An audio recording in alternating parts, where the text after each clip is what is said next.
Hello, everyone, and welcome to Workshop 2 of Storytelling Through Spoken Word. In this session, we are going to focus on the importance of imagery in building the world of our story. Thereafter, there will be some writing exercises which you can use to practice what we have learned today. Start the session by inviting the group to read the poems which they have written during Workshop 1. Let each storyteller link their poem to Tom Corson Knowles' argument on why stories are important. Other group members can respond to memories which overlap with their own and stories which they have in common. An important aspect which creates connection with our audiences is the creation of the world of the story. This does not only relate to characters and setting, but the imagery. Writing which engages the different senses is often engaging and paints a vivid experience for the audience. Billy Collins outlines 7 types of imagery which we can use. This is not to say we use all of them in the poem, but think about which will serve your story. These are the 7 types of imagery which Billy Collins says will help us enhance the world of our story, not only for ourselves, but for the listener or the audience as well. Number 1, visual imagery. As everything relates to sight, this is perhaps the easiest to work with because we rely so heavily on our sight. Second, auditory imagery. So everything within your story that relates to hearing. Is there a way of articulating the sounds within your story that help the audience to hear what you heard? Number 3, gustatory imagery. Taste. Perhaps a little more difficult to use unless you're a toddler who tastes everything, who puts everything in their mouth to taste it.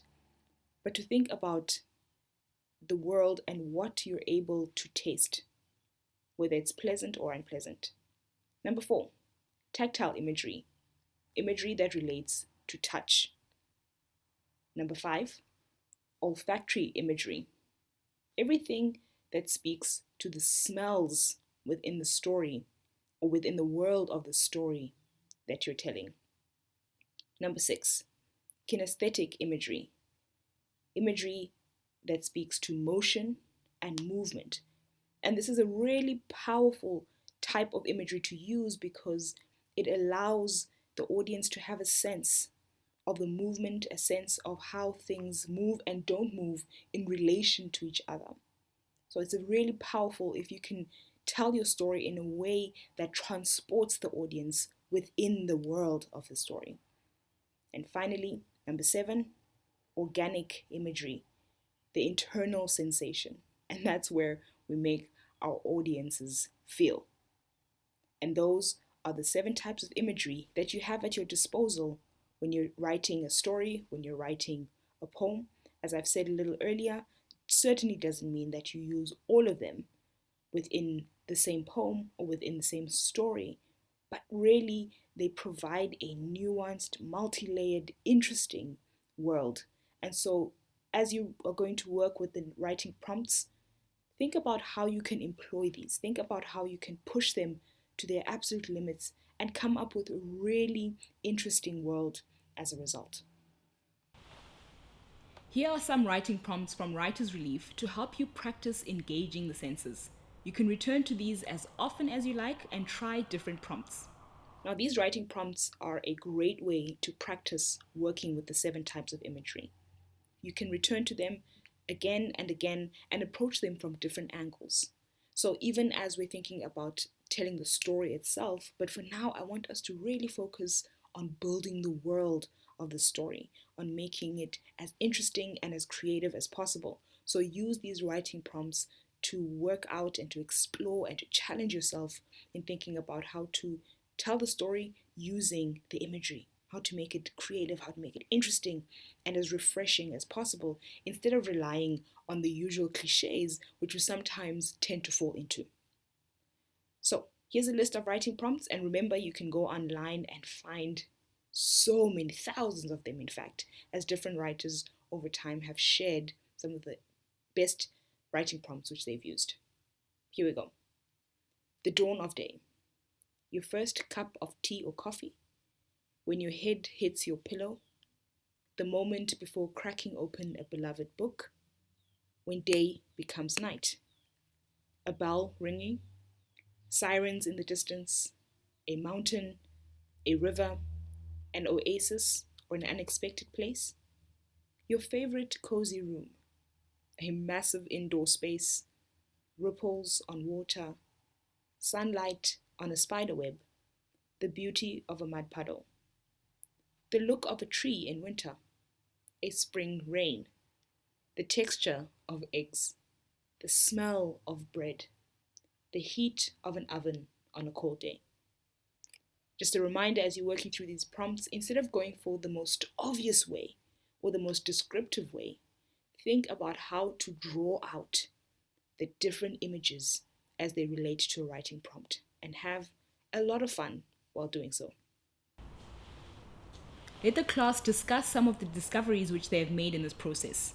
Watch the following clip where I share more of my own story and focus on the use of imagery.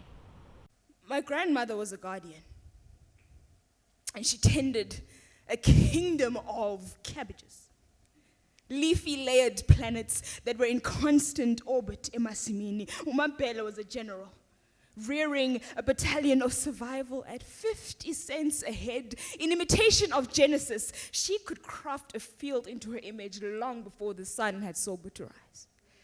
And her husband, Ungoche, was himself a spade, toiling in the tunnels of Jozi, the colon of Gauteng, which is constipated with gold and the bodies of black men, and spews them out in opposite directions, one to the bus, but the other to the grave. And my grandfather was an intercessory prayer, and he prayed in pics. His penance was paid inside a rock until his sweat would flow like rivers of provision and sacrifice, but sometimes like signals of smoke, all the way to a case Kamahok, where they were funneled into grandmother's veins of steel and a back as broad as in Dabazakukobokobo, where she would midwife a harvest, all Canaan-like, all big-headed, paradise-like. Now this cabbage connoisseur, she could whip 7 variations of cabbage dishes, and between those leaves there were revelations chopped fine like sermons. Umakhulu notamkhulu babengabantu bomhlaba. So my inheritance lay underneath their fingernails. Even now, when it rains, I crave the soil 3 times a day. Some call it anemia, but I know it is communion. My mother is a pillar of soil with tendrils for fingers. Even now, the plants at home gravitate towards her as if she is the sun setting into the room. Perhaps they are descendants of cabbages, packed solar system tight on the back of Ibadiago Mampinga. Saturday mornings, grandmother's soldiers would rattle along to the back track of an exhaust pipe, shouting, 50 cents, 50 cents in my capechu, 50 cents, 2 for 1 rand. Now she must study agriculture in Afrikaans. This mother of mine, who knows the cradle of the land from the canyons in her parents' hands, who can swing a hoe in cursive with more finesse than a pencil, must now learn the one thing she knows best in a language her tongue does not. 1988. Grandfather turns to gold, 6 feet deep.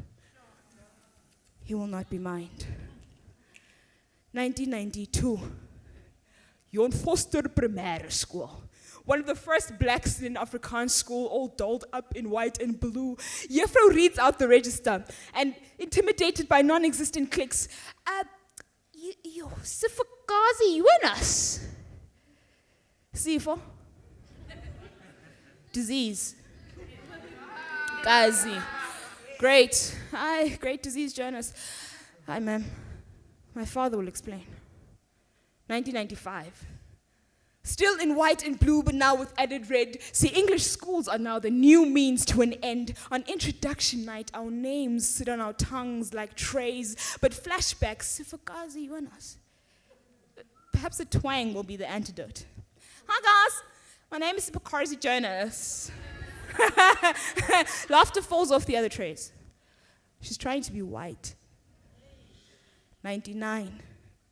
My younger sister is a new recruit to this post-TRC world where searching for a better life leaves us sitting on the back of Omkosi's red botsotso baki, as red as our ties. 2 for 1 rand, nathi singamakapech. 2001, grandmother is planted 6 feet deep and she will not be harvested. Now,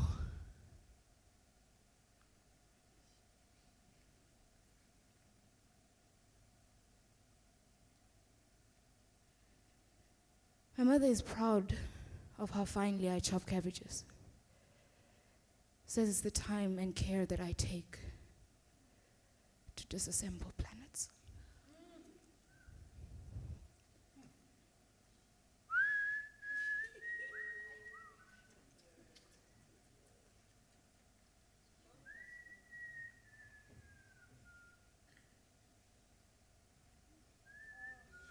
Give the group time to discuss where the poem uses the different senses to paint imagery.